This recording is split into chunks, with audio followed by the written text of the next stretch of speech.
اور صحابہ کرام کو منہ پہ جنہوں نے گالیاں دی ہیں، مولا علی کو منہ پہ کافر کہا، سیدنا علی رضی اللہ تعالیٰ نے کہا یہ میرے بھائی تھے بھگوڑے ہو گئے.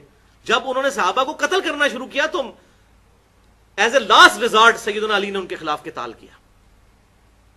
اور جب قتال کیا، آپ اہل سنت اہل تشیع دونوں کی کتابیں اٹھا کے تاریخی دیکھ لیں، صحابہ نے پوچھا ان کی بیویوں کو لونڈیاں بنائیں؟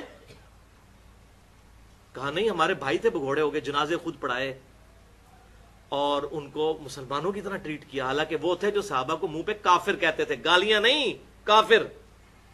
سنن کبری البیہقی کھول کے دیکھیں، عبداللہ بن عمر کہتے ہیں، یہی عبداللہ بن عمر جن کے بارے میں نے بیان کیا، وہ کہتے ہیں کہ جب تک خوارج ہمیں السلام علیکم کہیں گے ہم ان کو وعلیکم السلام کہیں گے، صحیح سند کے ساتھ.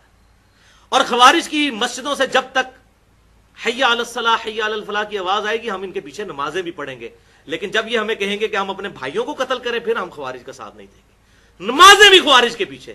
یہاں لوگ مجھے پوچھ رہتے ہیں جی بریلویوں کے پیچھے نماز ہو جاتی ہے، شیعہ کے پیچھے نماز ہو جاتی ہے، دیوبندیوں کے پیچھے ہو جاتی ہے، فلاں کے پیچھے ہو جاتی ہے، فلاں کے پیچھے. کن چکروں میں ہم پڑ گئے بھائی؟ نماز کے اندر کوئی شرک نہیں کرتا، نماز میں سارے ایاک نعبد و ایاک نستعین پڑھتے ہیں. بعد میں کسی کو تعویل کی غلطی لگ جائے، آپ کا کام صرف سمجھانا ہے. پیغمبر بننے کی اور اللہ بننے کی کوشش ہم نہ کریں. یہ معاملہ اسی وقت خراب ہوتا ہے جب ہم اپنے ہاتھ میں قانون لیتے ہیں کہ ہم نے کسی کی جنت اور دوزخ کا فیصلہ کرنا ہے، ہم ٹکٹ دیں گے کون جنت میں جائے گا اور کون دوزخ میں. یہ تو ہمارا کام ہی نہیں ہے، اللہ نے ہمیں اس چیز کا مکلف نہیں ٹھہرایا. ہمارا کام دعوت ہے، اس کے بعد معاملہ اللہ کے سپرد.